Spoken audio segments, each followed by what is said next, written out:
Hey, how's it going, everybody? JT here on behalf of the Ethfinance Daily General Discussion on our Ethereum, along with the EV Mavericks live on the EV Mavericks Discord. We are blasting out to you live on YouTube, on my X handle, as well as the EV Mavericks X handle, and I think Twitch. Yeah, Twitch, and then someday eventually TikTok, but we'll see if I need to be standing up vertically for that to work or not. I am joined today with Chris and Jordan from summer.fi. Say hello to the world, my friends. Good to have you here. Hey, great to be here. Thanks so much for having us. Yeah, thanks for having us. Absolutely. It's so fun to have guests come on and talk about their DeFi projects. And the EV Mavericks actually introduced you guys to me. Between Ben Broad and Treebeard, I believe, are the two people that brought you guys to our podcast. And we are very, very grateful that you could join us for our 106th episode. We have officially crossed the 2-year mark on this podcast. And all of us kind of, were born out of Reddit. I don't know if you guys were ever on Reddit at all. Let's start with the Reddit community real quick. How did you find out about this podcast? Been there since 2018. Back in the early days of Maker and things like that. Oh my gosh, that's so cool. Yeah. Jordan, same with you too. Yeah, definitely. The more so in the older days, it was more of a place to discover what was going on in DeFi, or it was even before DeFi was a thing, really, back then. And you could get some really good info on there for some really knowledgeable people. Still, I guess. Yeah, and we noticed that there was a big trend of people leaving Reddit to go out to other places such as X, previously Twitter's when it all kind of started.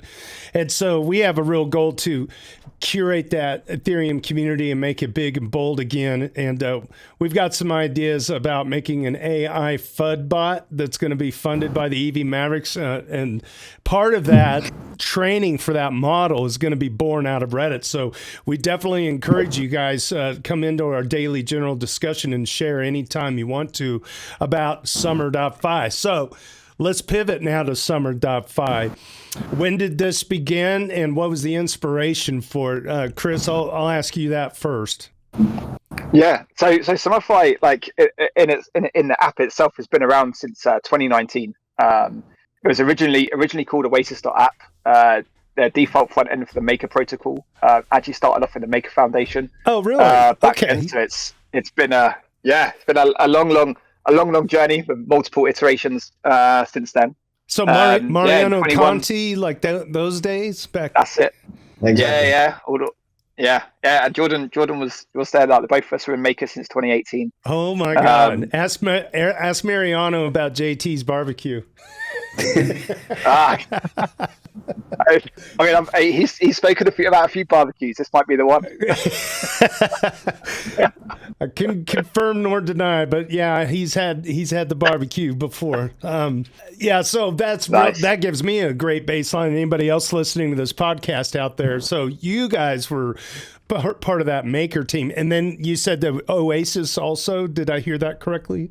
So Oasis.app was kind of the front end that we launched multi-collateral DAI on within the foundation. Kind of going back to the Oasis Dex days, like the first on-chain order book Dex. Like back in 2017 when DAI first launched. So we had that kind of Oasis brand. We had the Oasis brand until 2023. I've got when we rebranded to summer.fi. I got the shirt that says "I'm not stable, but my DAI is." That's it. Yeah. I've got that in a drawer somewhere still. I don't know if it fits me anymore, but mine's in the drawer. It kind of fits. 5 years in crypto is like you age 10 years and gain 20 pounds. That's it. Yeah, stay in front of those screens, watching those charts. Yeah. So you guys were back all the way on the ETH trader days, correct? Like this was way back. Okay. Yeah. That was between, I think, that was the main subreddit, I think, pretty much for the most chat back then. Yeah. So and, you remember back this when the Maker DAO subreddit. You remember the split from ETH Trader over to Ethfinance kind of wrote that a little bit, and then yeah. Wow. Okay. That adds a lot of color to the conversation, at least for me personally. If anybody out there has any questions or whatnot, we've got a channel above the public stage on Discord. You could lay them in there. We're also able to read a chatter that comes in off of YouTube, Twitch, and I believe also the Discord will also show up on the screen here. So, okay. So, Jordan, you were back then as well with the team at Maker and then Oasis. When did the rebrand to summer.fi make the switch? So I think that was back in about a year ago. Okay. So yeah, is that right, Chris? 2024? I think 2023. I think summer 23. 23. Okay, so yeah, relatively recently. So we were Oasis.app before, and then rebranded to summer.fi with the Pro app, which is a different part of the product, and now we have the kind of lazy summer protocol, which is somewhat tangentially related to the summer.fi brand. So yeah, I like the lazy summer. So, do you want to go right into what is lazy summer? Yeah, maybe I can just talk about it very briefly. I think Chris can give you a lot more detail, but we really like to think of lazy summer as well. Maybe one step back. We had we still have the Pro app within summer.fi, but we heard a lot of customers and a lot of users that we have talking about being in DeFi and having to always kind of chase the yield, like 1 week you're on Morpho, another week you're on Aave, a different week there's a new thing, and then there's like Athena or like whatever, and you're always trying to be on top of the trends and stuff. And lazy summer is really an automated way to get exposure to the highest quality protocols and the highest quality yields in DeFi. So just making DeFi a lot more accessible and easy for people, whether you're a new user to DeFi or a pretty advanced person or who's been in the community for a long time like us. It's just like a really easy and simple way to access the best that DeFi has to offer in terms of yields. So I can say definitively there are places to make more than 5% on USDC, but this APY doesn't seem to be including the summer rewards. Just looking at the page he has up right here. Are you talking about this is locally the Bard, by the way. Go ahead and launch the app. Go ahead and launch the app at the upper right button. Yeah, and if you go into see the difference there. So yeah, you're making 5.52% on USDC, but you're also making a fair bit more on the summer rewards. Ah, okay, interesting. Which may be of use to our viewers. In particular, if you are not happy with the current U.S. state of things and tariffs and everything, and you would like exposure to euro, that looks like a pretty tantalizing 82% or 83% yield on euros, which is, I don't know where else to get that. That's pretty good. Interesting. Okay, so do you, Chris and Jordan, do you want to talk about what is the summer? Is it a token, SUMR? It is, yeah. It's a token. It's effectively the governance token of the lazy summer protocol. So the token it is released, but it's not transferable yet on there. So that APY there is based on like a kind of a forecast valuation, which you can configure yourself in the top right. Like the same way Morpho launched last year, basically where they launched Morpho Blue. They had the Morpho token, which you could farm, but there was no way of obviously claiming the token. The token was released about a month and a half, 2 months ago now, and so on. So the token is already released. You can already like kind of claim the token. You can farm the token. Like I said, it's the governance token. It's the native chain for the summer token is on Base, but it's you can farm it on all chains, claim it on each chain, and once you've claimed it, you can also stake it for additional summer token yield as well. So like that like kind of 80% that you just saw there on EuroC, you can then get another 20% once you've claimed the summer token and staked and delegated in governance then as well. But it is the backbone. A few questions there. One, what is the take rate of the protocol that goes to the summer holders? Yeah, so the vaults charge a 1% AUM fee for the stable vaults and a 30 basis point fee, annualized fee for the ETH or volatile asset vaults, which is just ETH at the moment. on there. But it's more like it's designed more like an on-chain money market ETF, where it's like an asset under management fee instead of a performance fee. It's closer to what I was asking. Yeah. So the next thing is, I see this as single-sided deposits. You're not depositing into a vault that looks like it has a basket of assets that's allowed to play between. So is this limited to money markets, or is this going to end up in something like beefy yield positions, or the equivalents, right? Underlying convex to aerodrome, velodrome, etc. Yeah. So these were just the first vaults we launched. It launched just over 7 weeks ago on here, and these are all what you can see on there. It says lower risk vaults. So the lower risk vaults are just like the single-sided lending protocols, basically no peg or swap risk, basically in there, like no instantaneous loss and things like that. So yeah, but we have actually got, I think Jordan actually is driving the conversation at the moment in the forum around higher risk vaults, which will introduce kind of like LP positions, like on things like aerodrome and things like that, the kind of more beefy kind of aligned positions and so on, which should drive higher yield, but with that comes slightly higher risk of days of like maybe negative yield and so on. If there's a peg difference, if there's a market impact in the swaps that need to happen at the time and so on. So I'm gonna draw a parallel here to Tokamak's auto pools. Are you familiar with them?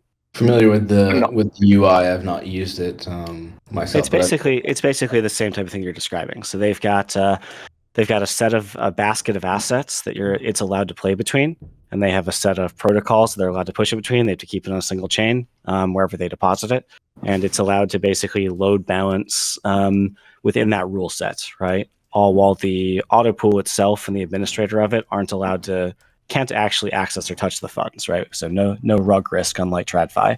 And this looks like you're building something very similar to that. You went for money markets first, and they went for basically like-kind positions in DEXs first. But otherwise, the principle is the same. And I think the benefits are largely the same. So you have a basis point take that you're describing, a fee for using the vault. But if you were to be in this vault and hold it for a year, then you're converting short-term to long-term capital gains. The chance of being in a single beefy position for a year while being in a yield-optimized fashion is actually kind of low, because liquidity locusts are moving money around all the time. So at some point you might get in the vault and it'd be at 12%, and then the bribes in the ecosystem change in 6 months. Now you're at 2%. Do you move the money? Because if so, all the profit that you've got is now being taxed to like 40% instead of 15%, right? So it's not just being lazy. It can actually be very smart lazy, to use something like summer.fi, because you can actually have a higher take-home rate of pay after taxes due to having less economic activity. Also, your tax accountant will thank you, because you're not just generating reels and reels of 8949 forms. Yeah, definitely. Logri, yeah, I mean, it's been designed. Just real quick. What did you said the word locust? Liquidity locust. Liquidity. Yeah. They show up, they eat all the food, then they vanish the next day, and they leave everyone starving. Liquidity locust. I just wanted to make sure I heard that right. Okay, go ahead, Chris. Sorry. No. I was just going to touch on that point. You talked about like it's not just lazy, but it's smart, and that's like 100% of the point and design of it. Like it is there to do all of the thinking, all of the stuff for you. Like the rebalancing is all AI. You've got AI agents that do that kind of like the optimized rebalancing and so on for you as well. So yeah, like we call it the highest risk adjusted yield. So you talked about like, you can probably go and get 5%, more than 5% on your USDC, and so on, which you absolutely can in some places, and maybe for a certain period of time, depending on the network and the costs and the switching costs and the mental time that you spend on it as well. Like, and you talked about the taxes and stuff as well. Like, maybe doesn't always beat that rate and so on. But again, these are the lower risk vaults and so on.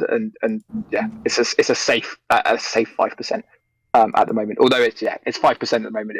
I think the 30-day yield is in the 7 or 8%. I think at the moment. But yeah, see, recent market conditions and so on have dropped it across the board low at the moment. Well, sure, because if nothing else, the tokens you're earning for the farming rewards are also down in value with ETH, right?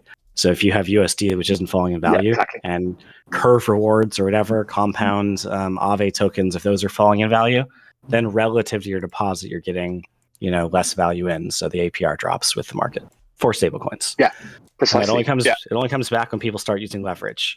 So this doesn't seem to be the environment where people are just keen to go long on Aave right now. So you can expect the stablecoin rates to fall until there's a change in the prevailing winds.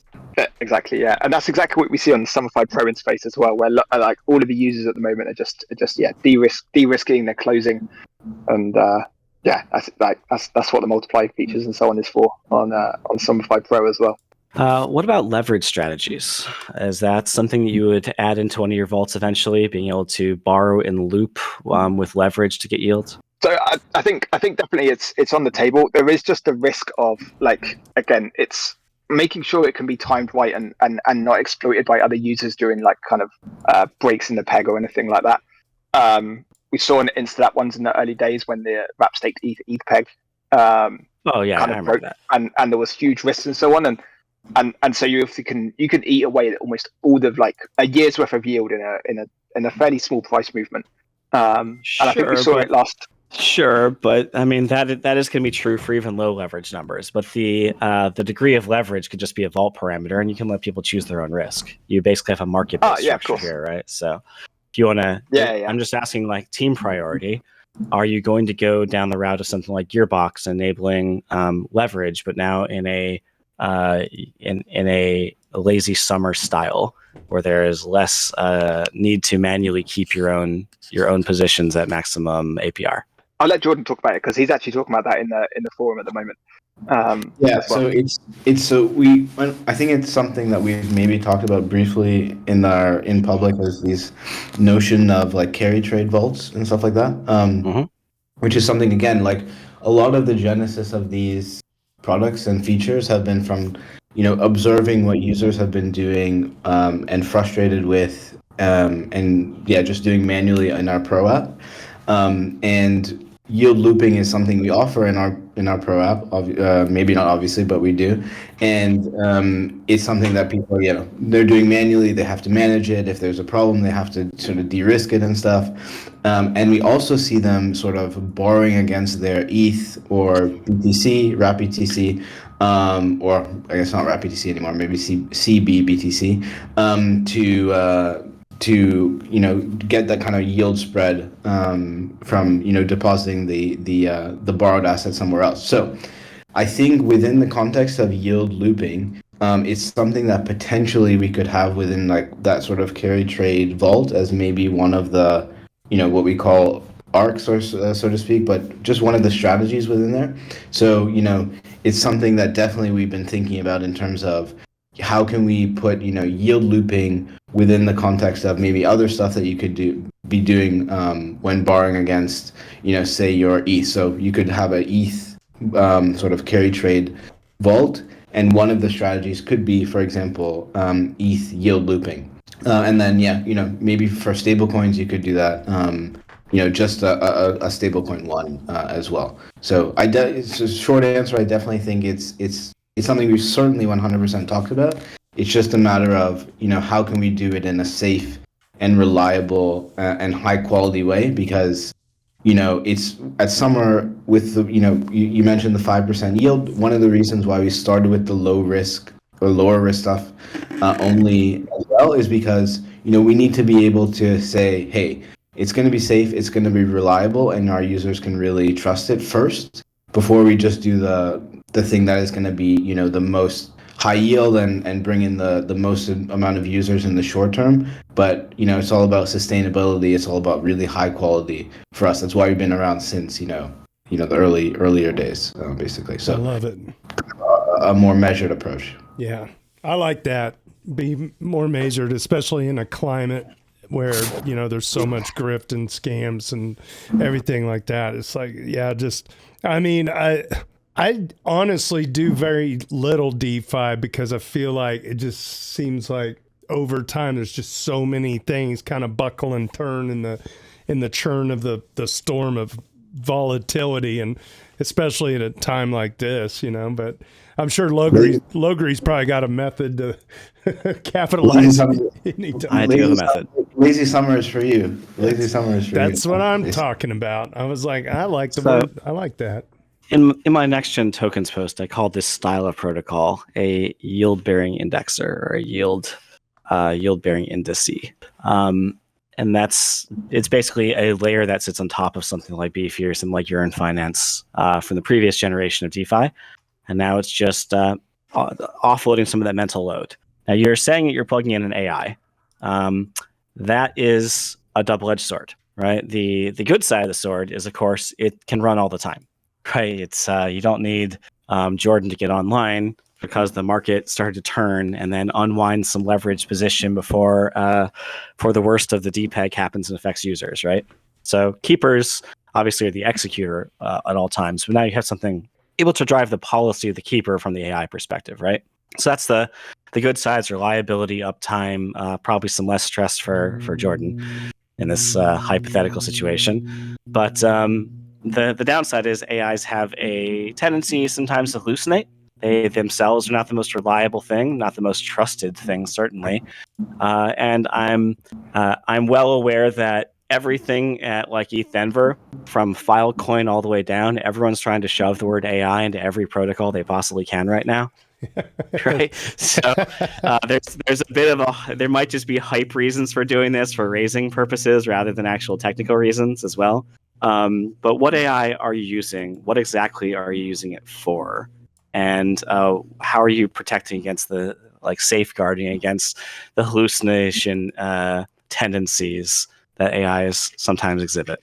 Yeah. So let's start with the safeguarding bit, because that's a really crucial part of the protocol as well. So effectively, there's three unique parts of the protocol, and we kind of talked about two of them already. Which is, on one side, it's like kind of the vaults and obviously governed by the DAO and so on. You've got the AI agents, as we talked about, that are the keepers that are doing the rebalancing. And so on, and they have a few other bits and pieces in there as well we can get into.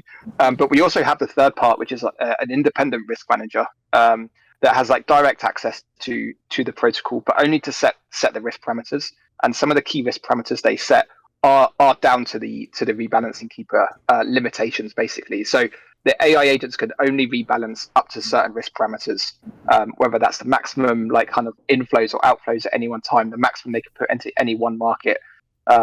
And things like that, the maximum TVL they can put in. So it's not just in dollar terms; it's also like the maximum TVL or percentage of the TVL one market can ever have at any one time. So even if the AI started to hallucinate for one rebalance, there would actually be very little impact that it would have. Maybe it's a couple of like kind of rebalances, and again, there's cooldown periods set by the risk manager each time. They vary a little bit on different chains. But all of those kind of risks there that you talk about are in some ways protected by the risk manager. Now, on the other side of the coin, of how we protect it on the AI agent side, how the rebalancing works is there's actually 5 individual AI agents running at any one time, and they're plugged into a multi-sig, and each AI agent runs a different AI model. And effectively, the 3 AI agents have to propose the same rebalance strategy in order for it to execute effectively through this multi-sig automatically. So you talk there about the AI has a tendency to hallucinate and so on. We all know that it would be probably quite risky to have a single just AI agent proposing all the rebalance strategies at any one time. So we have this kind of like fail-safe or majority of AI needing to propose each time the same strategy. So the chance of, I think, 3 of the 5 all running the different AI models proposing the same rebalance strategy from like what you say like a hallucination, I think would be highly unlikely. But even in the event they did, on like maybe the 1 in a million chance or whatever, they would only be able to move a very small amount proportion of the money from one market to another, which might be to a lower yielding market in a kind of worst case, but only up to the limit set by the risk managers on there as well. So that's kind of where the protection is. Like we're at Denver, we saw that kind of hype around the AI agents, and we're kind of talking about AI and so on. We do believe that we're actually using it in like a real world use case and so on. Like at the moment, it is just doing the kind of like the bare bones at the moment from a rebalancing point of view. Also, the most important bit for us as well is we have like some big visions like for them, and all of the data they're starting to collect now. Each of them are going into like their own LLM models as well for that. So in the future, like we want to have like kind of like predictive capabilities in there. So kind of like seeing if we can, and this is more of an open question whether it's possible or not, but kind of try and create advanced forecasting models within the AI agents to actually position capital maybe proactively rather than reactive at times, or be able to move at the minimum amount of time once yield starts to move, basically. And then eventually as well, and like this may ring alarm bells with you. I'm not entirely sure, but like potentially the concept in the future as well is to have some vaults that maybe have autonomous risk management as well. So allowing the AI agents to actually propose and adjust the risk parameters themselves based on like all of the kind of like data that they're collecting over that time. It's unfortunately one of those things where you'll probably never be able to tell whether the kind of human risk manager or the AI risk manager is actually performing better until something ultimately goes wrong, and you see which one kind of is able to react and adjust risk parameters, get your money off a protocol. You're right. We should have a Jordan vault and AI vault, and we can race them. We can see who does better. Yeah. I mean, the yield. I'm sure the yields eventually, like long term, would be better through the AI vault. But it's when a protocol or a token has an issue. You dissed Jordan right to his face. Come on, man. I'm just saying he's got to sleep. I think he's smarter than the AI, so I'll give him the benefit of the doubt. So, which AIs are you integrated with? Are you using DePIN services for this, or are you using traditional hyperscalers? Oh man, yeah, you've got the wrong two people on the call for talking about this stuff. I can tell you, in all honesty, we would need to find Andre. Pretty much. We'll track down Andre later, because if you are paying Jeff Bezos, for his AI, or you're paying Meta for theirs, or you're paying Google, let's try to keep the money in the crypto ecosystem. Yeah. I know we have five different ones running on that. Sure, on that I don't even know which five. Sure. So you got DeepSeek and Mixtral and Llama and whatever. Like, fine, you've got 5 models, but who are you paying? Like, if you're paying one of the Web2 giants, I will personally help you get onto some DePIN services if that's what's required, because it uses the same OpenAI interface, like at an API level. And we should try to keep it in house. It's kind of like spend local. Money in crypto is going to circulate locally and benefit all of us a lot more than if we let some Web2 oligarchs extract it from us. So track him down and make sure that you are using some type of DePIN service for this, because they are already available, and it's exactly the same models you'd usually get from any open source thing, right? So you can get like a Llama 70B just fine. I have a PhD in AI, so I'll rant about this all day. But back to Summer protocol, summer.fi, excuse me. So we've covered a few things that might be coming next. One of which was going to be vaults with IL, probably for like-kind assets first, then maybe leverage looping within those IL, like-kind assets. Are you going to go for volatile vaults, like an ETH USDC vault at some point, or is that just going to be too high risk, too out of scope? Certainly not the priority for me. I'm not sure what Chris thinks. I personally don't see that anytime. I'm not sure there's that much demand for it, frankly. People just, if they want to hyper manage that, they're probably not going to put that to an AI. So I think I'm aligned with you on that perspective. Yeah. And I don't think we've seen it. For example, there hasn't been a huge demand with the I think there's maybe Gelato or Arrakis maybe is managing the tick ranges in Uniswap v4, I think, and I haven't seen that really pick up a lot, for example. So yeah, I'm not sure. For me, the more edge case one that is interesting in the not very similar vein, but it seems more interesting to me is kind of like the pendles and those type of fixed and variable rate markets. That could be somewhat interesting, but that's also, I think, farther down the road. But that seems more plausible to me. Yeah, I think the key for like kind of what products, what vaults, so on are coming next is we are trying to build for the users that are not yet using DeFi. Like that is our core focus. Like a lot of the people using DeFi today don't necessarily need something like the lazy summer protocol. Like a lot of them could use it, and a lot of them are using it, and so on, and it is helpful in there. But in reality, like when we talk about onboarding the next like 100 million or like 500 million users and so on. Yeah, I think strategies that include like the kind of like ETH USDC kind of positions and things like that aren't going to be needed, as you said. And it's actually building simple products for users that can be easily integrated into the apps they already are today. Because I think in a couple of years' time, when we're trying to onboard those next couple of 100 million users or whatever, they are not going to be necessarily, they're not coming in using protocol front ends, for example. Like DeFi is going to have to be integrated into the apps they're already using, and that's a core part of the design, like kind of philosophy we put into, like, I kind of hate that our best hope at the moment for growth is to hope that Wells Fargo or whatever takes, grandma's savings account and like yeets it into DeFi and steals all the yield from her, and that's how we're going to get adoption. I hate that status.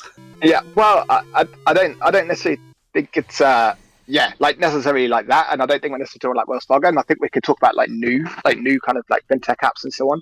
But I think if we look at anything and how adoption is, like users don't necessarily move particularly easy. But when we talk about the mainstream users and so on, and it's very hard to get them to move their money from where, like, they've probably held it maybe for 10, 15 years or so into there. So I feel like that's maybe the harsh reality, and that it's kind of like the question is like, yeah, do we want the industry in the space to grow?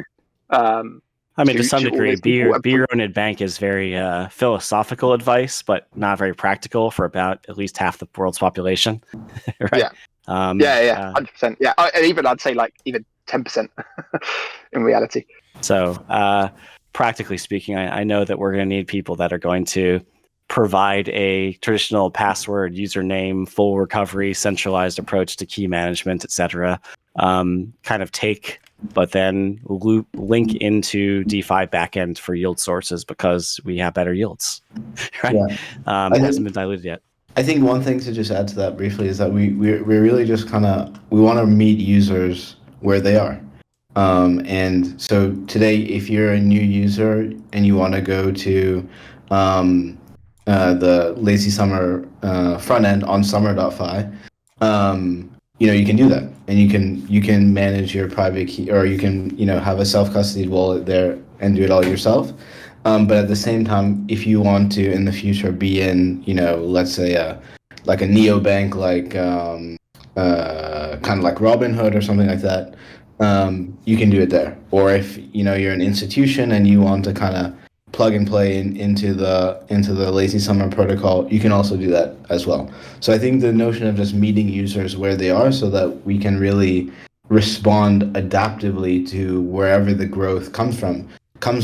I think that's the main thing. So if that comes from Web 2 and integrating into Web 2, we can do that, and that's probable, I think.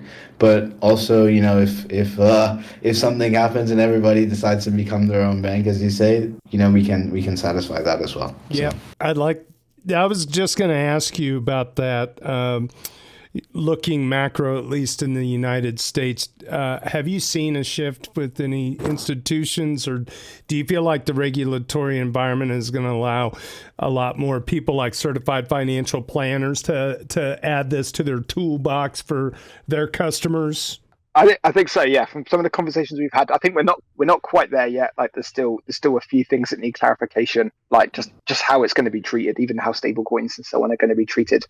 And there seems to be, like, from some of the conversations we've had, maybe some hope that maybe is cleared up by the end of the year, which would be hugely positive. And I think then we could actually start to see some huge inflows and so on. There's obviously a lot of talk constantly around like all of the world yield is coming on chain over the next kind of 5, 10, 20 years, however long that kind of takes. But that is the kind of direction that we're heading. And it's a matter of when, not if, I think now. And we're just going to make sure that I think design products, whether that's protocols or the apps or the app layers for that they are still going to be usable for ordinary users, whether they're using protocol front ends or not, like whichever way, shape or form that is. I think like when we look back in 2018 and the idea of like replacing the current old financial system with something that's more like transparent, modern, new, fit for everybody, and everyone plays by the same rules, then I think that's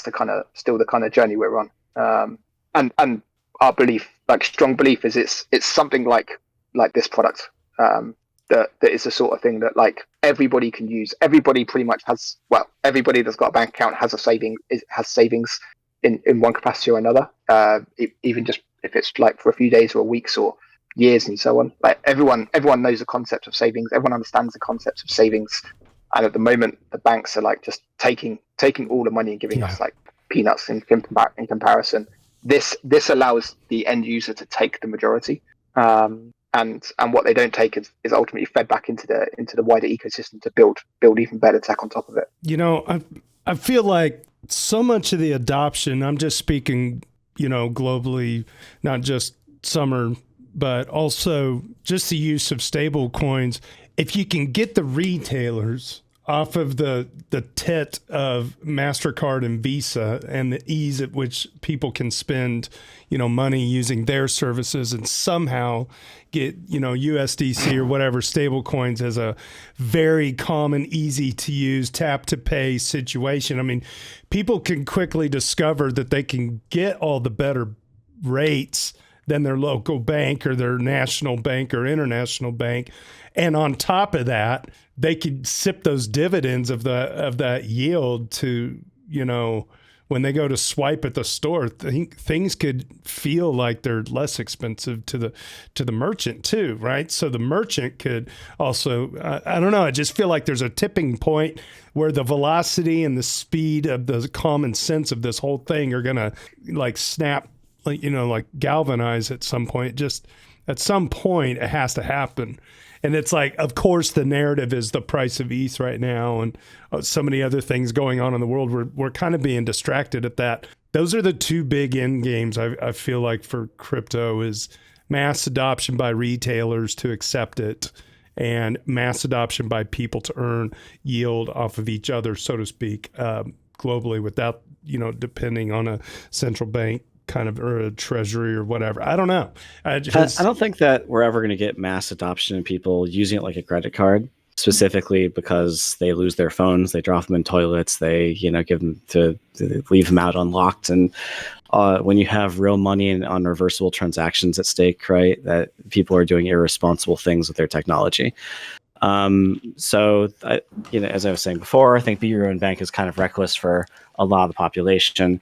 That said, I think that having a withdrawal option from a bank to a blockchain keeps you honest. Right? Having an escape hatch forces a certain amount of honesty, and because it creates arbitrage opportunities, basically. Like if the bank is too predatory with the rates and we lower the friction enough, then someone is going to come along as another bank and offer just a higher rate than the bank next door. And, you know, that's going to basically force a fairer rate to the end users and savings accounts over time.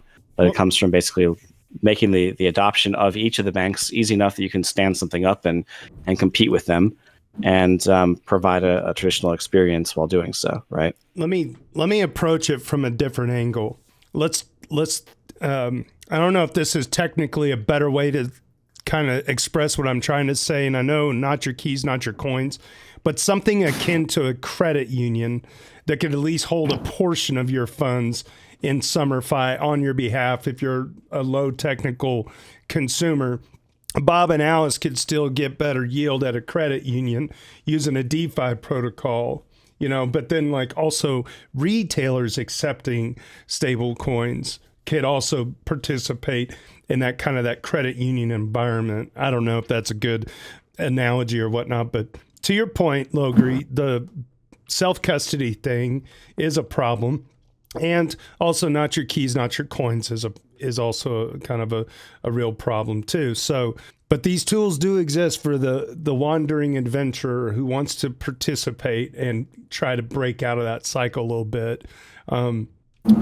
The highest paying wedding I ever did, I accepted Bitcoin for it.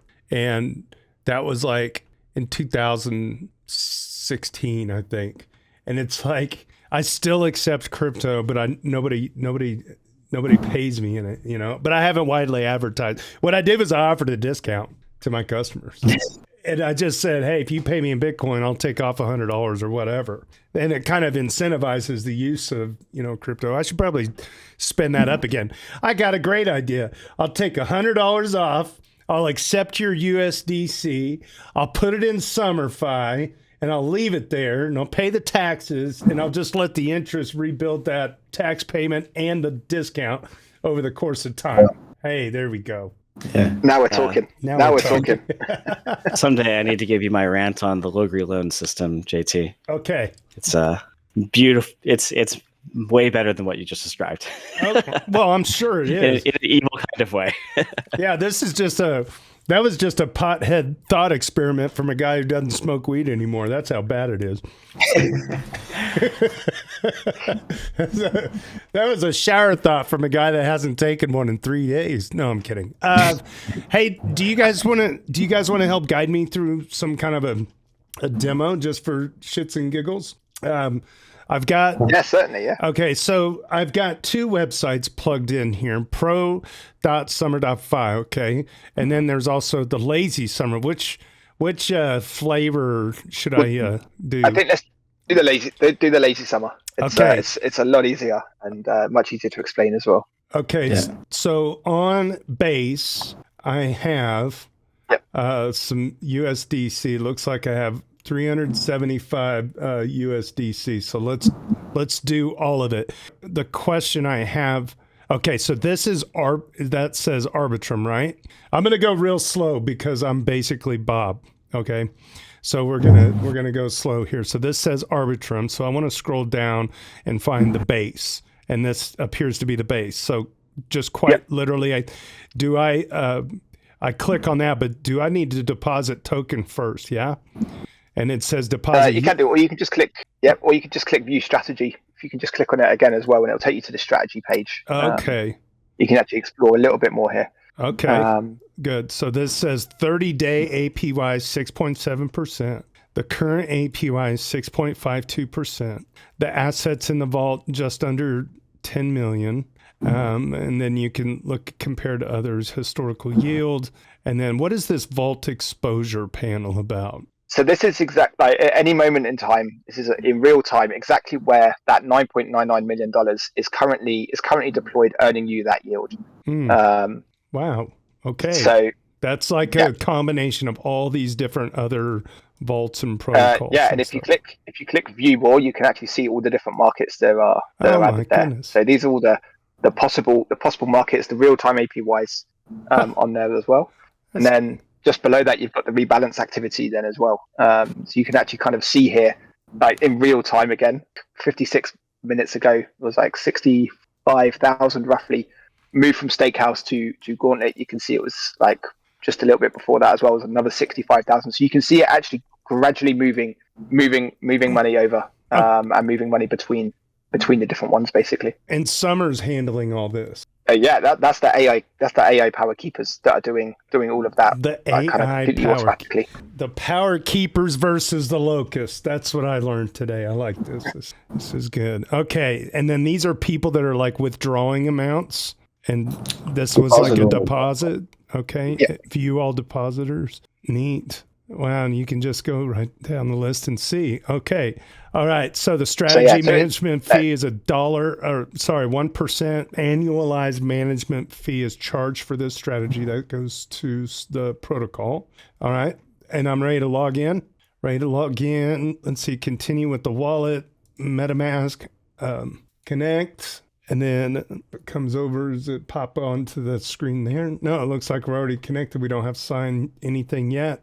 Or do we? So you can just type in the number above, and that should allow you to. Okay, we're just going to do it all.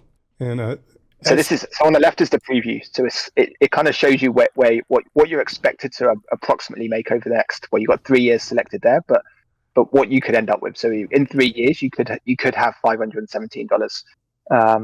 For example, is what it expects the median. And again, some of that goes into the kind of the forecasting that we talked about with the data going into the AI keepers. With forecasting the return based on based on, I think it was up to 9 months worth of data previously, and then obviously since the protocol launched as well. Excellent. So if I deposit $375.45 today, after 30 days, that'll grow like $3 or so, almost $4 after Pretty much, 30 days, and then that'll self-compound and blah, blah, blah over time. Okay. So I'm going to preview that, agree, and sign, and then the MetaMask fox jumps out and snatches me in the ankle. And then over here on the lattice, let's see, looks like I have to get my camera locked up, but there it is. All right, I go sign. So yeah, you're just signing the terms and conditions at this point. It's just the first time you've used it. Got it. Okay. USDC, approve USDC. So now I got to approve the USDC contract. I hit confirm. And then it's going to push over to the lattice again. And you can see that the contract address.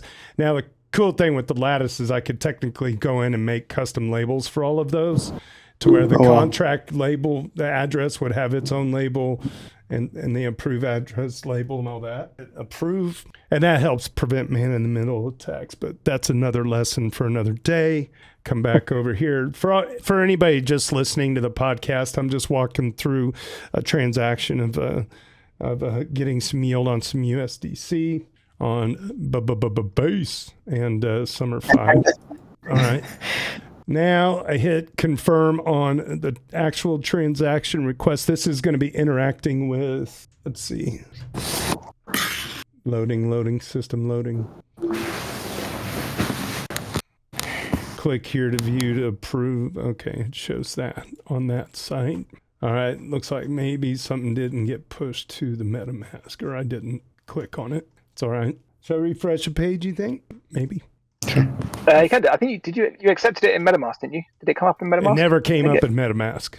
No. What's this? Multi-call. Oh, you got a multi-call one there. What's that? It says signing. So I think you confirmed it in MetaMask. The multi-call was the. It's okay. Let me try refresh page. Yeah, it said signing. Okay. Internal error received. It's deposit. Do it again. We'll do it live. All right.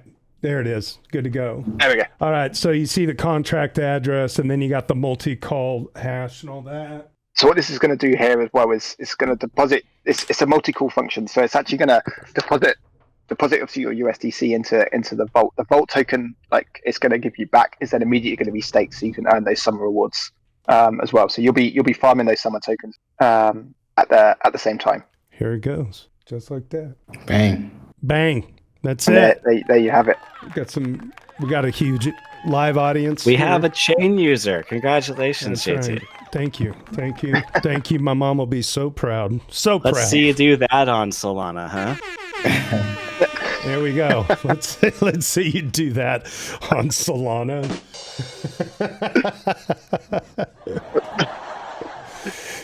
All right. Always nervous with live demos, but that went pretty smooth. Yeah, it did. Thank you. Wi-Fi demos never work that well. So yeah, congratulations. Yeah. No, it's always fun. I mean, you can see like where we're headed. The way that this experience and interaction would have gone in terms of like gas fees and just like overall user experience, even like 3 years ago would have been much different. You know, like how fast I feel like we're stuck in a what's that movie with Interstellar, right? We're kind of in that house towards the end, and we're just trying to see our way to like communicate how to do this stuff. But it like when you're in the middle of where we're at, because we're so plugged in, it takes a lot of dedication and time to kind of focus and pay attention on all this stuff. And so we're in the middle of it, but I'm thinking like the friction is getting less and less as time goes on. And it's getting less and less friction faster than the way that even the internet was adopted, right? Like, shit, you think DeFi is hard. Try setting up a 56K modem so you can fire up Napster and download It Smells Like Teen Spirit. You know, that was not easy. It was, when I was like 8 and doing this, right? It was all about porn. Come on. Yeah, that's true. A great motivator. Smells like teen spirit was a euphemism when I was 17. So. Oh shit! Go ahead.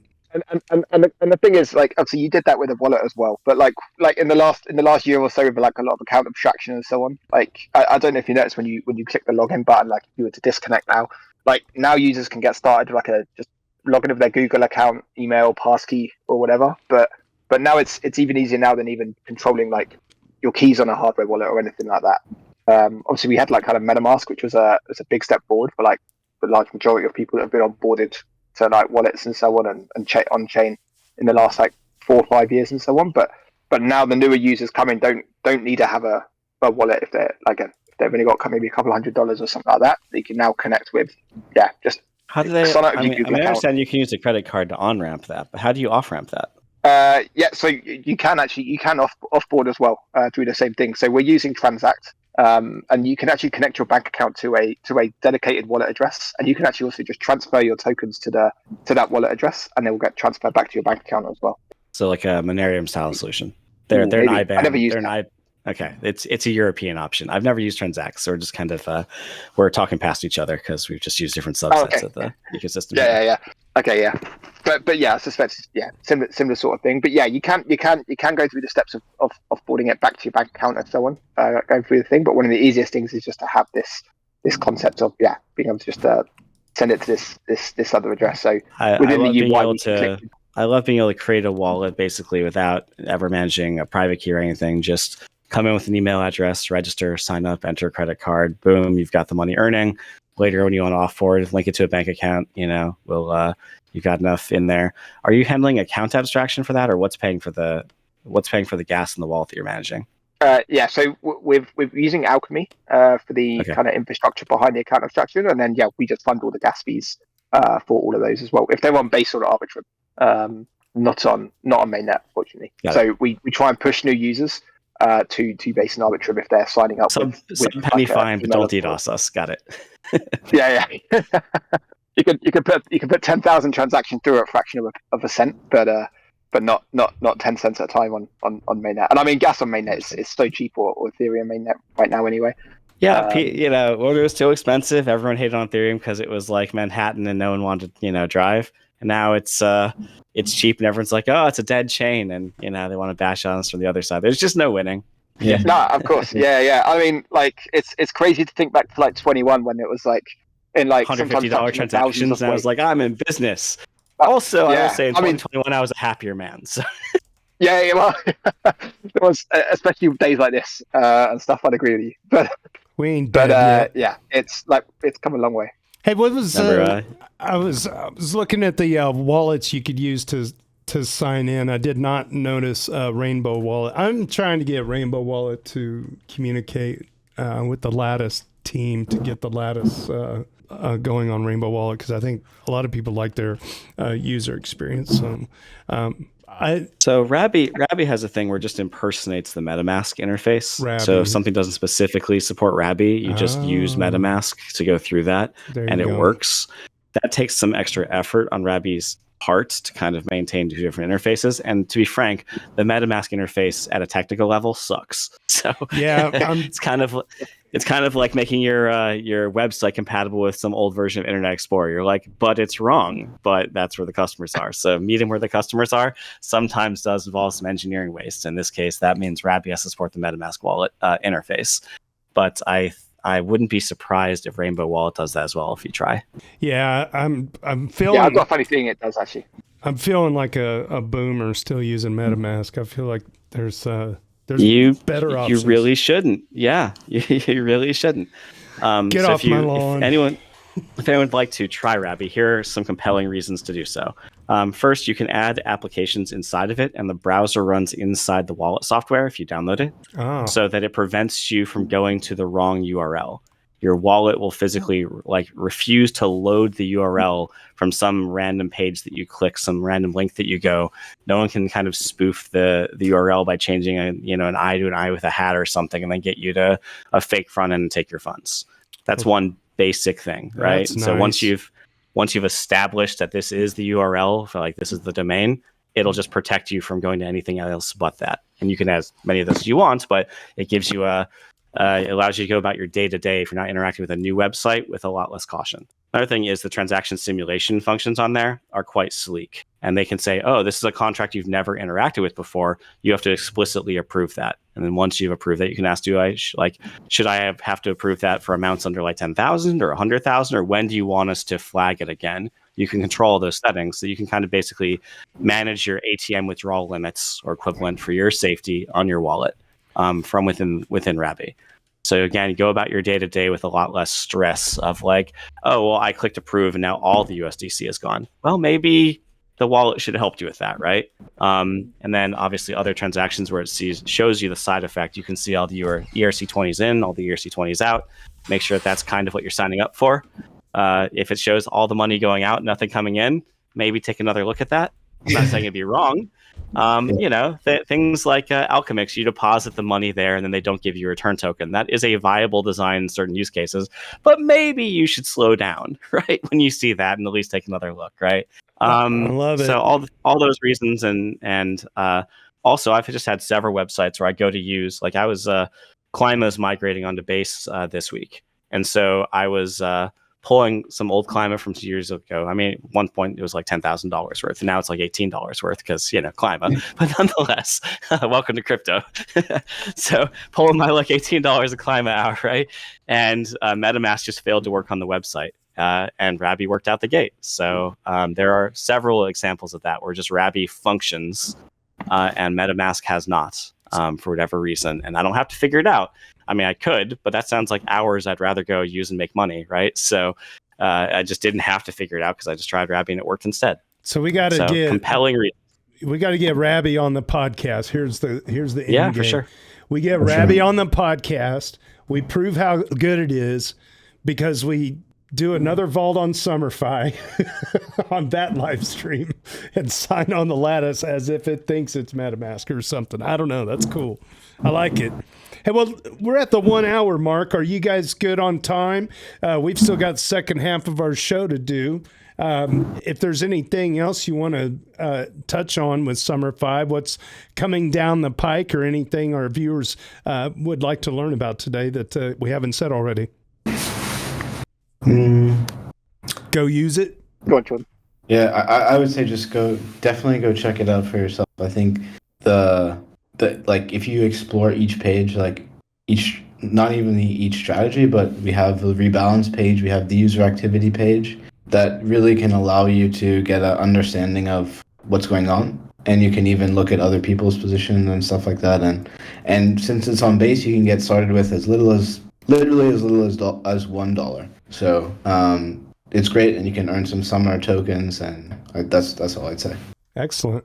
Yeah, and I think the thing coming is if there's people out there listening that like effectively, like Jordan touched on it earlier, but we've got the automated carry trade vaults coming quite soon as well. So if you're out there trying to earn a yield by borrowing against your ETH or BTC or whatever, and like literally searching out different pools to deposit those stables, like maybe you're depositing those stables already inside the lazy vaults and so on.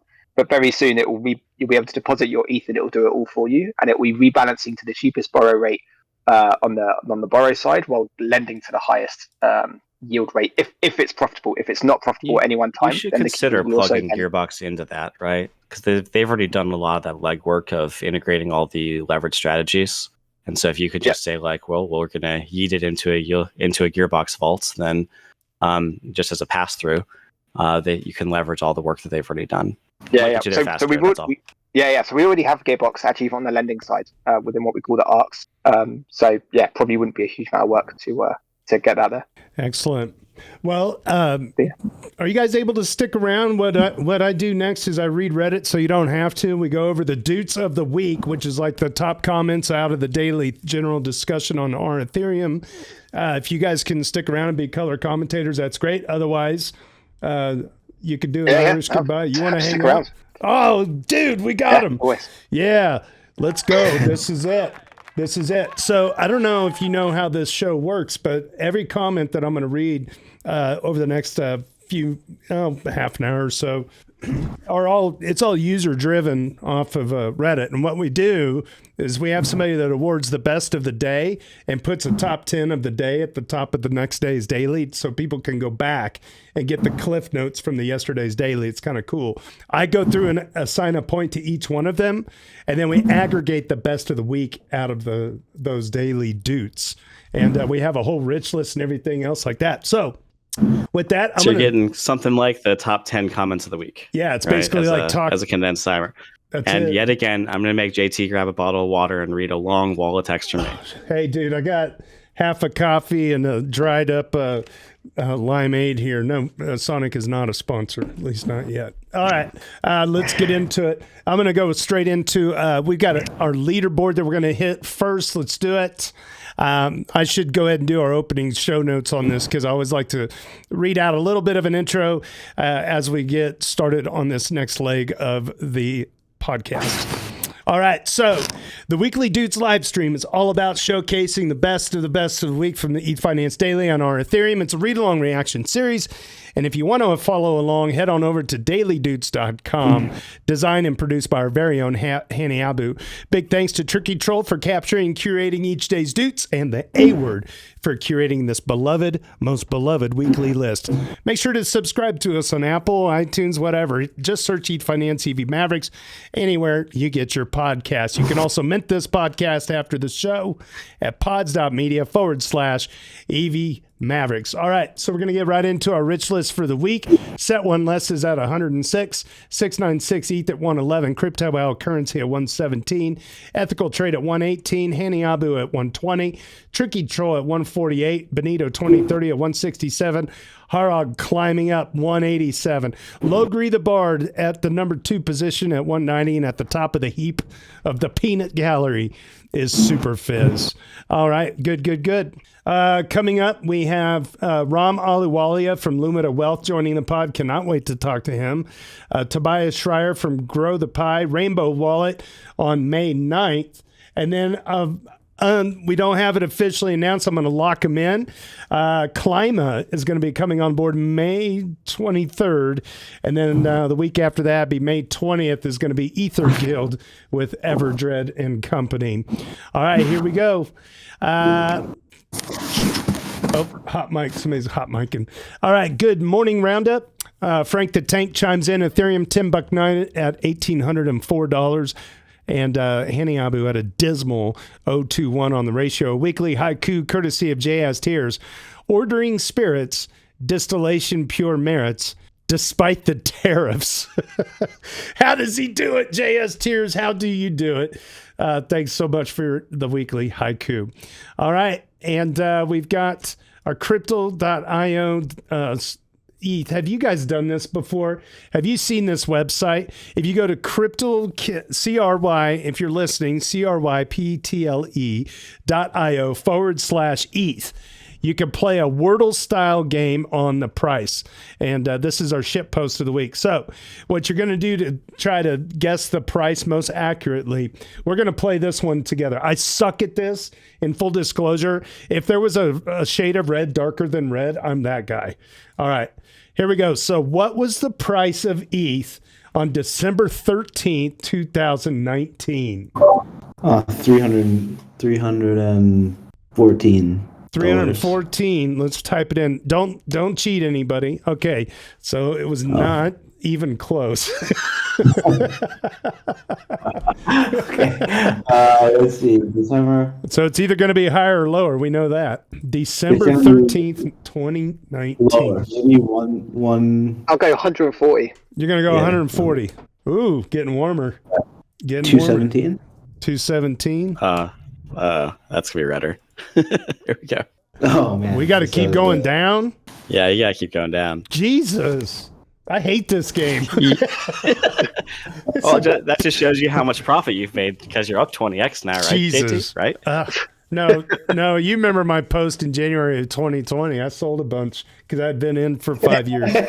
I wasn't selling out of I knew I was going to be regretting it, but I just had to do something. I just told myself when I invested, I'm going to give it 5 years and I'm going to at least sell something in 5 years. But let's punch in 100 and see what happens. Punch in 100 and see what happens. God, you're killing me. There's some comments in the chat about 80. 80? No, it's closer to 140 than it is to 100, so it's definitely not 80. Maybe Right? 175? 175? That might be pretty close. It's his final one. Let's see. Ooh, we got 140 was the closest. 143. Man, they really want you on the button, don't they? God, you were off by 5. That was really good. Oh, it even shows you within 10. Okay. Well, we failed at mouse over text, but okay. Oh, God, PTSD. It's a fun game. That is fun. All right, thank you. I mean, outside the obvious trauma, reliving past trauma aspect of it, yeah, fun game. User Dark Matter covers a U.S. regulatory update. Let's see. User Dark Matter is a duder number 1, a first-time duder making it on the Weekly podcast. From the FDIC, banks in the U.S. can now engage in crypto-related activities.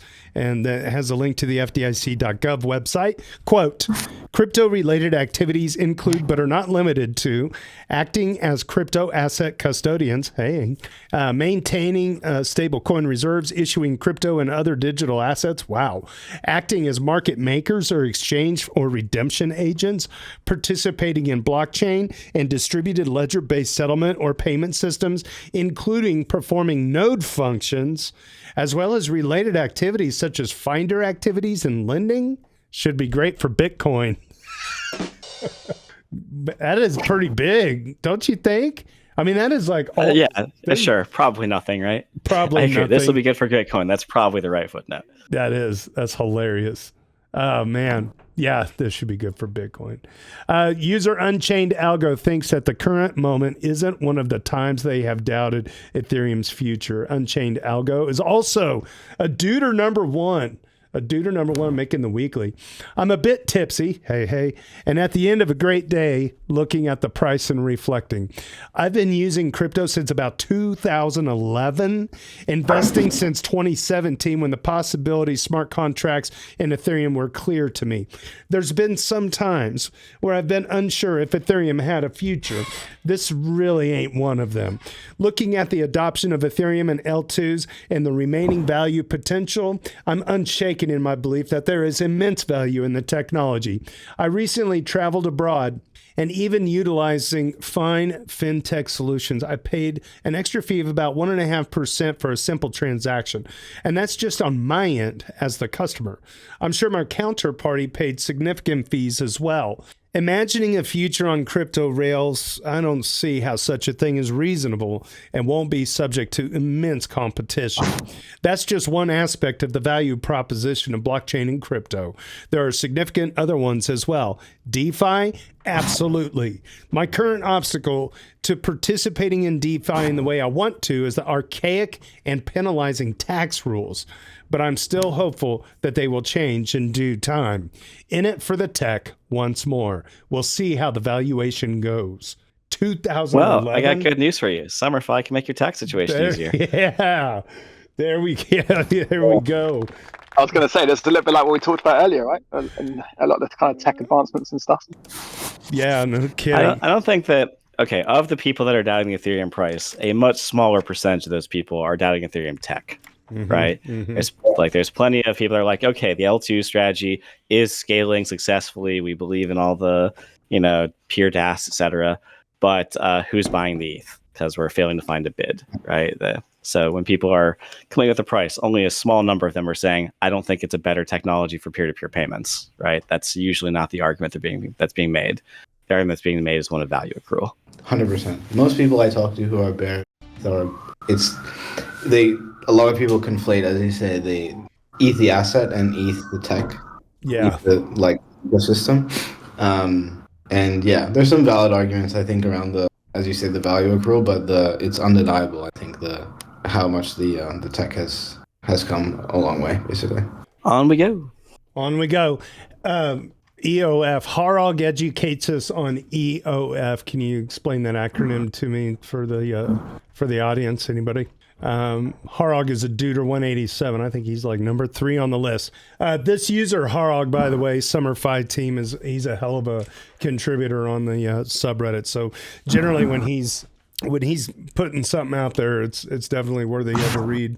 Okay, Ethereum object format, I think is... There you go. Yeah, EOF, Ethereum object format, is basically the ability to pass an object into the param on a call. So right now when you pass in data, you're passing like, it's an integer, right? Like it's very limited length things.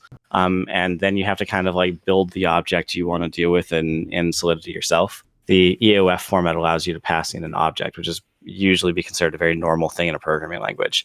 And it's a giant pain in the ass in Solidity right now, just so you know. Excellent. Funny, I wanted to write something about EOF for a few days now. Seems like now is a good time to bring it all together. The first version of the post had issues being approved. I had to move the links to a separate post. Oh yeah, I remember that. As a mod, he got like almost shadow banned, I think, because of all the links. First of all, EOF is not one single improvement. There are 12 EIPs bundled together. They all are around how the Ethereum virtual machine works. The most prominent one is the introduction of the Ethereum object format, or EOF version 1, which gave the bundle of EIPs their name. All these changes are on a very low level, deep down the Ethereum stack. So most people will never directly touch it, but these changes have influenced the layers above it. Only very few people understand that the layer of the EVM stack and I am definitely not one of them. So I will try to rehash the discussion from other people. I tried to do it as well as possible, but be warned, this is just how I understand it. After the recent blog post by one of the Gethcore DevLite client and more application side of the community members, such as Romana and Moody, there has been quite some discussion again. Their conclusion was that EOF is vastly too complex to achieve what they want to achieve, and there are a few easier shortcuts one can take through the compilers without having to change the EVM itself. This would mean less risk. The Nethermind core dev Ben Adams had a longer discussion on the Daily Gwei Discord about the above blog post, rehashing what the object format means and why it is necessary, and also what the shortcuts would mean. The discussion is spread out over several days and channels. Search for EOF to find them all. First, about the object format itself.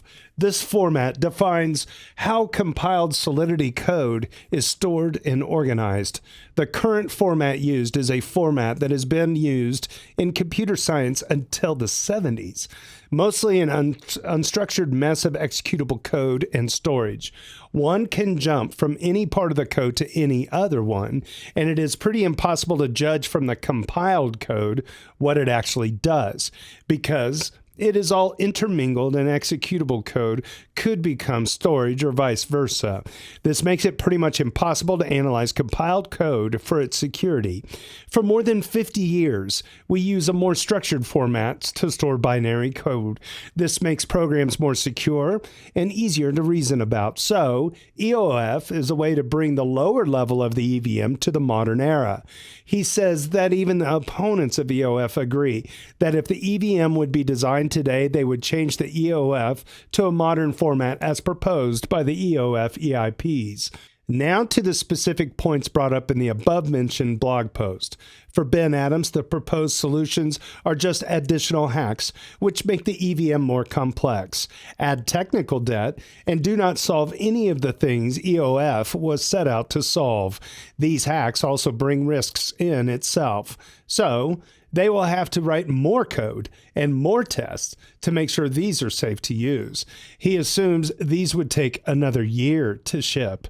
This would collide with the other EL improvements on the roadmap, EPBS and Fossil. So these suggested EOF changes would probably never ship.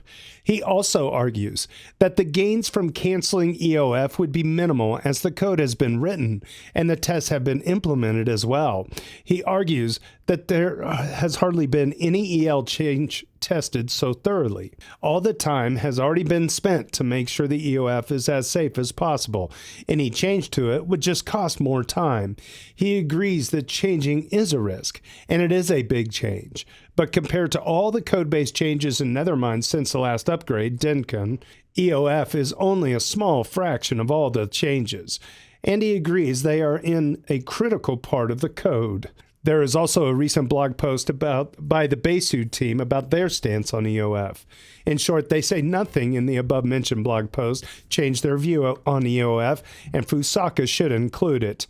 They say an additional pay opcode should be added to mitigate a smaller issue with EOF. The Solidity Lang Group also published a blog post 2 days ago making the case for EOF. This one is very detailed.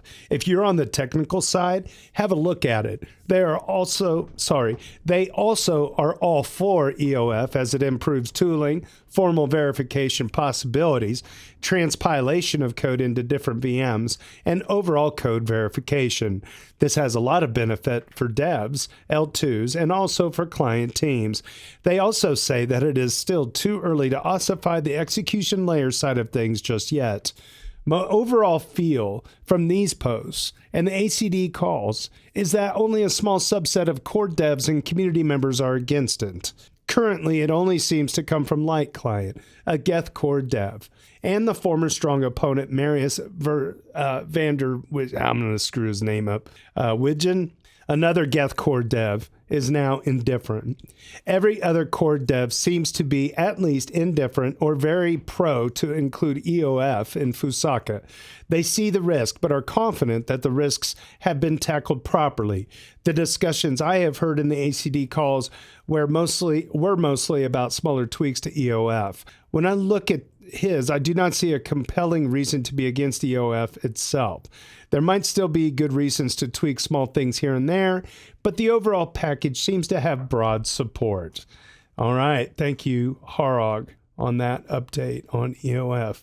I don't know if anybody has anything they want to chime in on that. Same pretty thorough to me. Next Level Fantasy shares the ENS Octant Public Goods funding round on GiveEth. User Next Level Fantasy is a duder number 12. All right. ENS and Octant Public Goods quadratic funding round on GiveEth is live until Wednesday the 2nd, which is 2 days ago. All right. 102 projects, 80,000 USDC matching pool. Make sure your passport score is updated so the projects you donate to get the full matching. Dudes Podcast was included in that. Spread the love, of course. Shout out to Green Pill Network, Dev Guild, Brassel, and our regen coordination friends at Refi DAO, Agroforest DAO, Bloom Network, and so many great projects in this round. Earn the entries to the Givebacks raffles with donations of $5 plus to eligible projects. This is round 85. Those happen every 2 weeks. Set up recurring donations to earn superfluid tokens. Ooh, that's kind of neat, though. And then GiveEth Vault on Pull Together. That's kind of neat that you could just do a recurring donation to earn superfluid tokens. That makes a lot of sense because I'm kind of one of those guys that's like, it's hard for me to like tune in over and over, every one of these rounds. I would rather say, here's one ETH, spread it out over 12 months worth of projects, and just like send my little AI assistant out there. Like if these types of projects come out, throw $5 here, $5 there, whatnot. So yeah. And then Griff Green from the GiveEth was recently on the new Allo Capital podcast, spinning out of Gitcoin. All right. Very good. Thank you. I donated. Hope you donated. Yep. To the Dudes podcast? I'm sure our guest donated too. Oh, yeah. Yeah. All right. Rhythm of ETH starts a discussion about Ethereum's price to earnings ratio. And Edmund Edgar gives us a great response. If I open up on Reddit, it looks like Rhythm of ETH is Duder18, and Edmund Edgar, fellow moderator on our Ethereum, is a Duder21 for this week. All right, Rhythm of ETH writes, according to the common PE model for TradFi, Ethereum's ratio would be roughly 1,800 plus. signaling a massive overvaluation? Question mark. Can someone explain to me why and when the PE model became irrelevant for Ethereum? Likely when a lot of activity moved to L2s, hence reducing fees massively. To be honest, I wouldn't ask it if it wasn't for ultrasound.money displaying the PE ratio and annualized profits. I'm also in it for the tech, but the economics of ETH ecosystem are deeply relevant. So if the ultrasound webpage is misleading, it kind of matters. I'm referring to this. The webpage shows a 1.7 billion USD annualized profit, which is, in my humble opinion, misleading. Assuming 1 million ETH in annualized fees, which is no longer the behavior of the network now for a long while. You could, of course, compute price to earnings ratio without dependence on the ETH to USD ratio, roughly 60,000 ETH annualized fees, 120 million available. Maybe if we include L2 fees in the equation, it makes more sense. That'd still be like 130K ETH in fees, so a price to earnings ratio of 900 plus or more. Edmund Edgar, super smart moderator buddy on the subreddit, replies, the price to earnings model is absolutely relevant, but it's relevant over the time discounted life of the project. If usage is growing rapidly, the payment you get for usage in the short term is a very small proportion of the total over the project lifetime. And fees have this weird binary thing where when there's no congestion, they drop to almost nothing for a while.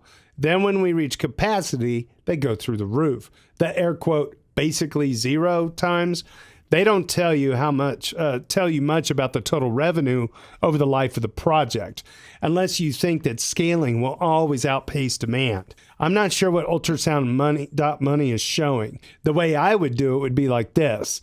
Just work in ETH since revenue is all ETH in practice. Include all fees captured from users by stakers.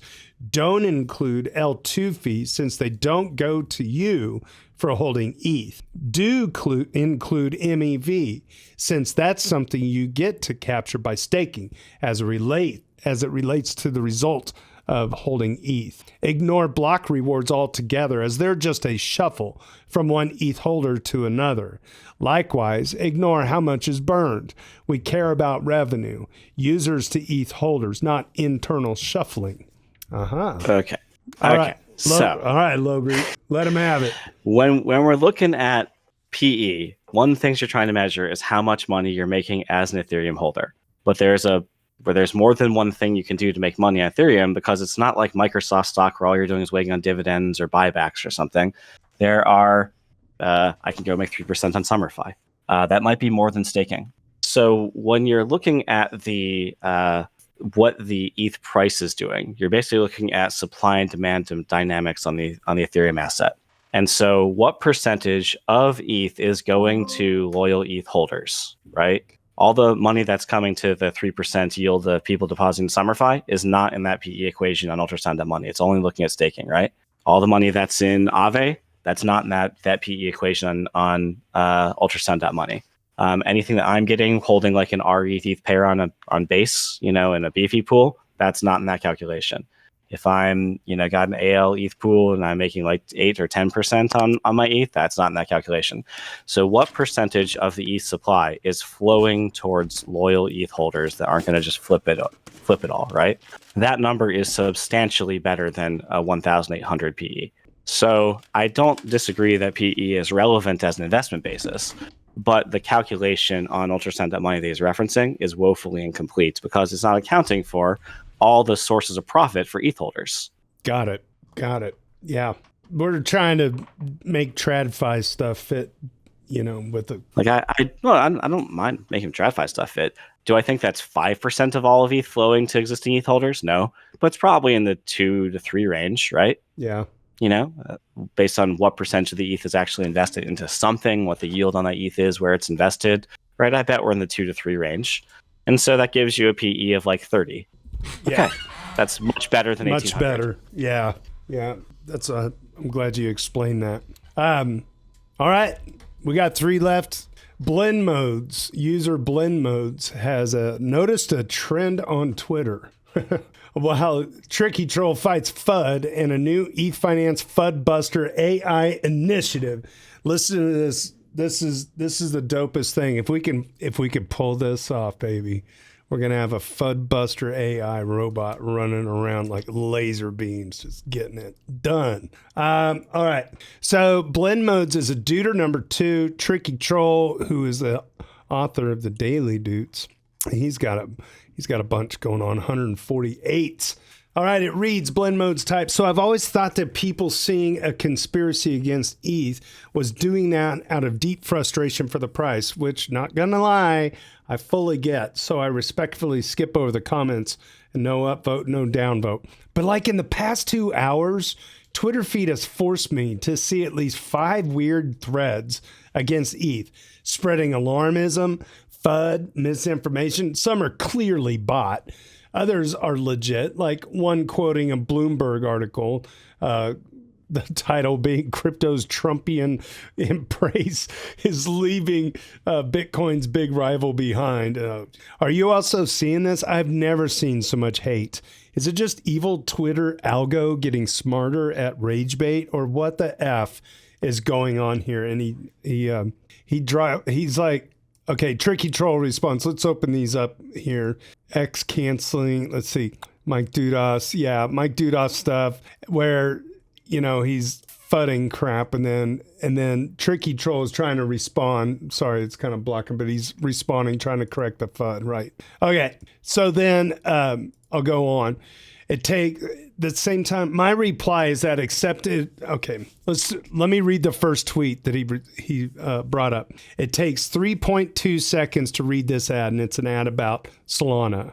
The same time it takes for Solana to process 195,000 transactions. Okay, all right.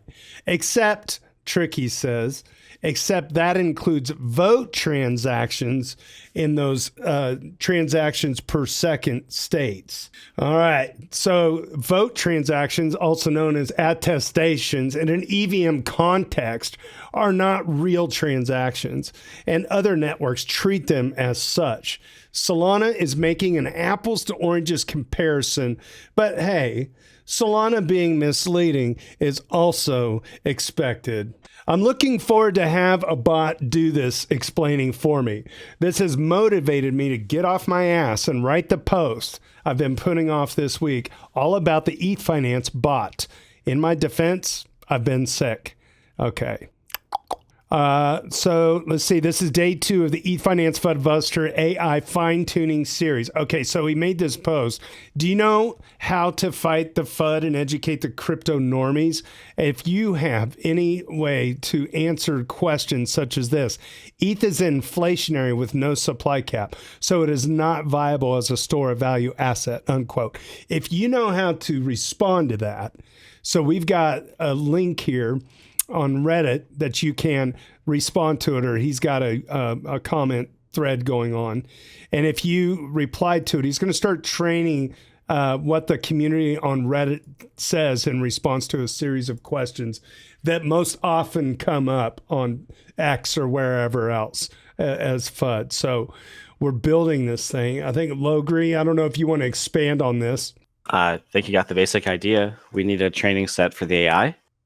We want to get the best credible and most professional, succinct, informative, least refutable responses we can to the ETH FUD. And then we want to train an AI on it.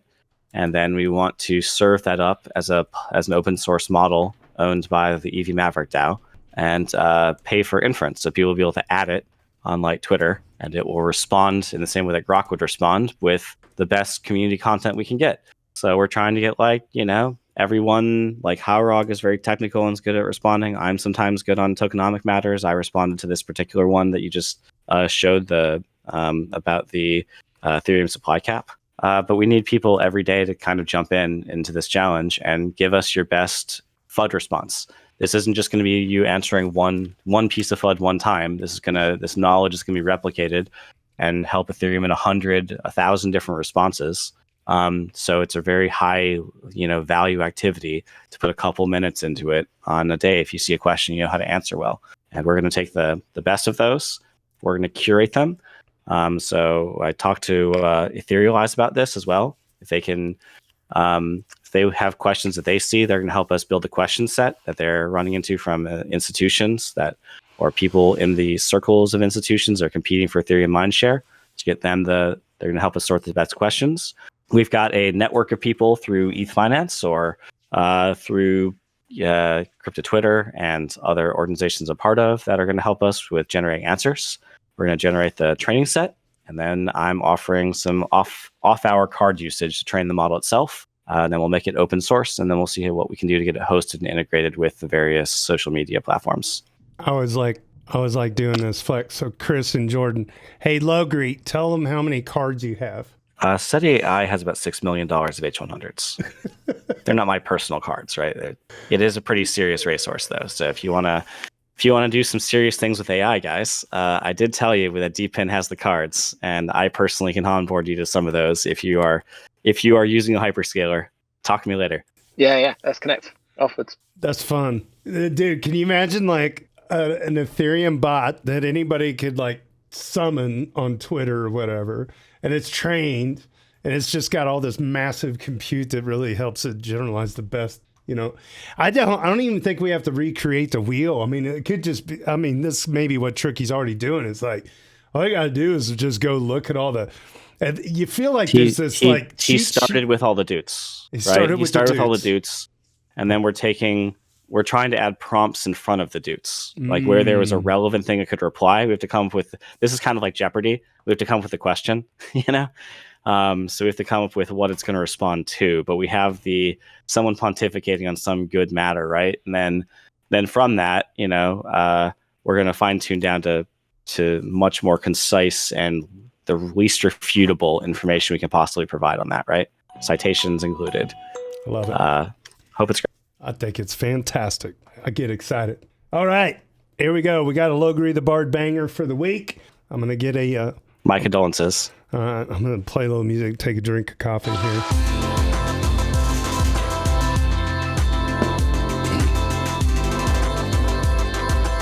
All right, that's enough of that. Logri the Bard delivers a banger of a write-up on the importance of decentralized AI. AGI is the single most expensive venture humanity has ever undertaken. The total investment happening in AI per year is greater than previously monumental undertakings that would span a decade. Going to the moon cost about $200 billion in today's dollars. The total cost of the U.S. highway system was about $600 billion in today's dollars. Private investment in AI from the various tech giants is already in the trillions and is accelerating. NVIDIA made $130 billion in revenue just in 2024. Meta is investing another $65 billion in 2025 on Llama. Microsoft is planning to spend $80 billion in 2025 on data centers, model training, and model deployment.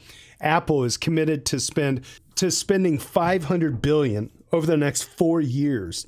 This rate of investment is unprecedented in any previous form of infrastructure. You don't need me to tell you the potential benefits of AI that are motivating all of this. We could be looking at the last invention of humanity. Oh God, don't say that. A literal post-scarcity and post-labor utopia. You probably also don't need me to tell you about the control problem threats and how this could lead to our extinction from some equivalent of Skynet. Both of these topics get plenty of media attention. What gets far less attention and thought is how this new technology is going to be deployed into our existing society and the most probable outcomes of that. What are the dystopian outcomes, even in the event that we succeed at inventing the perfect slave and it remains obedient to us in perpetuity? A quick thought exercise. Imagine I invent a machine that violates the laws of physics and creates bread out of nothing at the push of a button. Hypothetically, let's imagine it could produce enough bread to feed 10 billion people. We have pizzas, we have 300 hamburgers, many French fries. Well, do you think I offer this to the world without any expectation of profit? What happens next? Do you think this would solve world hunger? There's already enough calories in the world to feed everyone, and that certainly hasn't. So think for a minute. A decade later, who would end up owning this machine? What regulations would be created surrounding it? And would society be markedly improved from its invention? I suspect the answer depends a little bit on where in the world I put it.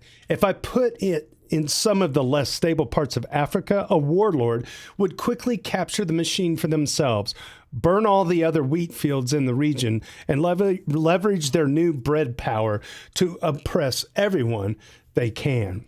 If I put it in China, the government would probably manage it and artificially limit the output so the price of bread only remained competitive with the price per calorie of rice. In the U.S., some consortium of companies that didn't like being pushed out of the market would either have created laws to limit the machine's output or have somehow negotiated that all the bread it produces goes to them for distribution. The net result, there would be just higher profit margin for these companies and fewer jobs, but certainly not the end of world hunger. I see no outcome where it solves world hunger, and in most outcomes, it only furthers wealth inequality and reinforces current power structures.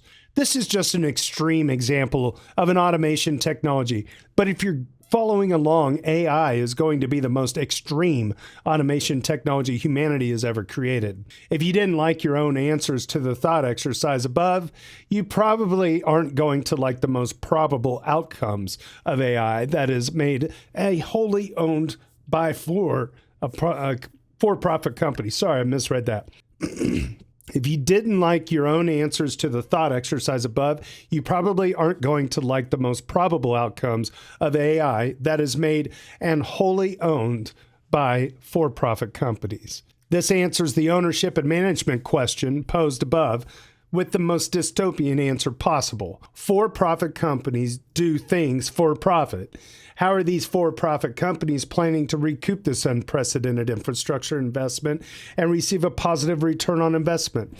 I don't think you're going to like the answer. Let's turn to history for some recent examples. How did they monetize services like social media or entertainment in recent years? As a consumer, you are either paying for the service or your attention is being monetized to pay for it instead. Broadly speaking, this is the difference between subscription models and advertisement models. Advertisement models can take many forms, but generally they make profit by distorting the biases of the consumer on behalf of the advertiser. If you search on Google today, you'll get a list of like 4 promoted search results before you get anything real. If you search for a product on Amazon, the quote, Amazon recommended quote search result isn't recommended because it's the best product. It's recommended because it's the product that's the most convenient for Amazon. The same strategy is going to be applied to monetizing AIs. The tech giants have already learned that people would rather receive free biased answers than have to pay for honest, unbiased ones. So naturally, that's where they're going to start monetizing these models in the next few iterations. Right now, the biases of the AI are thankfully rather obvious. If you ask any of the frontier models to tell you a racist joke or something, it will respond with some version of, quote, I'm not allowed to. Now, you and I are both well aware that there is enough material on the internet and its training data for it to have an actual response. So when you get that response, we know we're talking to some company's HR department instead of some statistical amalgamation of data from the internet. However, next-gen biases are going to be less obvious and far more insidious. When a bias is obvious, it doesn't overly affect us. Subtle influences over longer periods of time are far more effective at influencing us. So that's what these tech giants will eventually turn to. Subtle but persistent biases for sale to the highest bidder. However, unlike in previous iterations of Web 2, they won't be limited to selling a product here or there. These AIs will be our companions with access to intimate details of our lives. As we give them broader and broader directives like, quote, entertain me, unquote, they will use the ambiguity in every answer to steer the mind share of our entire civilization. In Web3 terms, they are buying layer 0. They won't just be selling products to the highest bidder. They'll be buying democracy and automating your job. Of course, the answer to this is to create AI that shares your biases instead of their biases, and to only use their AI for tasks without ambiguity that value can be extracted from. Yes, there will be a price tag on this, but the cost will be more transparent and less Faustian. The goal of decentralized AI is to create a technology stack that enables this. You will be able to build your personal agent that can automate every skill you have and represent you in every digital domain. And you will have the freedom to do whatever you like with that agent, whether you wish to monetize those skills or simply rally communities who share your belief system. This is kind of important. It's time we start talking about this here. I love it when a plan comes together. Go team! Nice job, Low Green. Nice job. Nice. Lots more to come on that topic, but many months. I'm gonna need an AI to help read it. It's good. I dig it. And finally, for this week, user Harog, a double duder for this week, announces the Pectra hard fork day. Oh, before we move on to that, going back to the AI, can you help me again, Chris and Jordan? You guys are using AI to help do this fluid switching between those pools, was it? Yeah, AI power keepers. So using the 5 different AI models to put forward the rebalance transactions basically into like a multi-sig. Power keepers. Fighting what did he say? Locusts? I love it. This is like, we have like we get new language every day in crypto. There's always new language to learn. But yeah, boy, I tell you what, those AI agents, you could just see how easy it would be for somebody to deploy an AI agent to even interact with something like summer.fi or beyond, or a basket of things, and just constantly buzzing. It's neat. I understand the fear, the dystopian side of things, but I have a lot of hope too. At least Amazon, I heard on the radio, what is today? Friday? I think on Wednesday at like midnight, all of their Alexa devices they're going to be all open. They're sucking all of anything that goes through. They're not even hiding it anymore. They're like, our devices are just going to be using your data for I guess for partners or whatever. They basically are just saying, we don't give a shit. We told you they weren't increasingly listening, but now people they are expected. Increasingly, people are expected to use AI as assistants in their job. If you're programming, for the most part, we're expecting you to use it to write some scaffold code, or to generate, some unit tests or some code that you just wrote, or to help, automate some system diagrams, put together presentations, etc. The trick on this, the master stroke from the Web 2 giants is, as you are using these, if you don't get the result that you want on the first try, what your response query is helping them learn how to use your job better. As you query it to get the next thing, you are training them on how to automate your job. And Microsoft doesn't want to have to employ 50,000 programmers. They'd love to employ 0 and have the same, higher profit margins, right? In fact, that's the fiduciary duty of the board of directors for that. So if you're using centralized AI for those types of queries, the Faustian bargain that you're making is like 2 cents of free inference or whatever in exchange for losing your livelihood in a couple of years. Low grade. Your choice. For the peasants like me, can you explain Faustian? It's like a deal with the devil, a deal with a subtle hidden cost that becomes very obvious later. Let me ask an AI about Faustian. Let me just pull that one up. Hey, Grok, Right. I'll use Venice AI because that's decentralized. And let's say, what is the origin of the term Faustian? Fatality. I could have gone to Wikipedia for this, but let's just see what pops up since this is it is only available to pro users, it said, so I need to change my model. Hold on. I got this. I'm not upgrading to pro. I'm a cheap bastard. Legend of Faust, a character from German literature. Of course. He sold his soul to a devil in exchange for knowledge, power, and success, right? The most famous version was written by some dude in the tragical history of Dr. Faustus. The term Faustian has since been used to describe situations, behaviors, or individuals that involve a similar bargain where someone sacrifices their moral principles, values, or long-term consequences for short-term gain, power, or success. It implies a sense of hubris, ambition, and willingness to take risks that may ultimately lead to one's downfall. I'd say I nailed the context. Yeah, you did.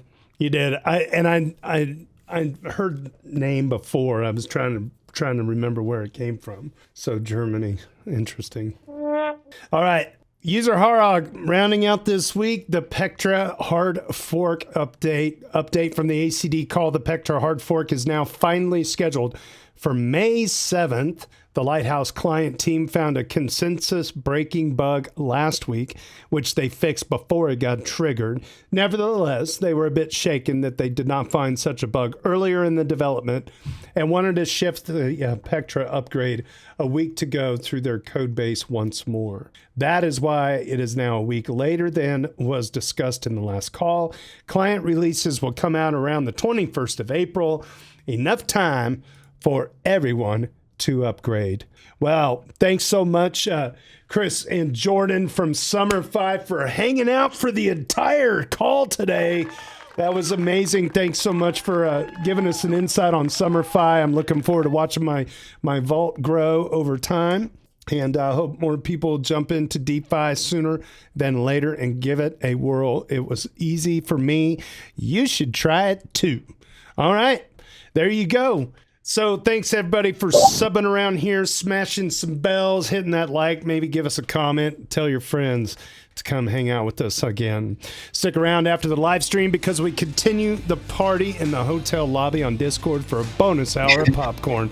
It's a fun place to let loose when the parents aren't watching on YouTube. Hi, Mom. On behalf of Ethfinance Daily General Discussion on our Ethereum and the EV Mavericks DAO and our boys from summer.fi, my name is JT. Cheers and big hugs from Kansas City.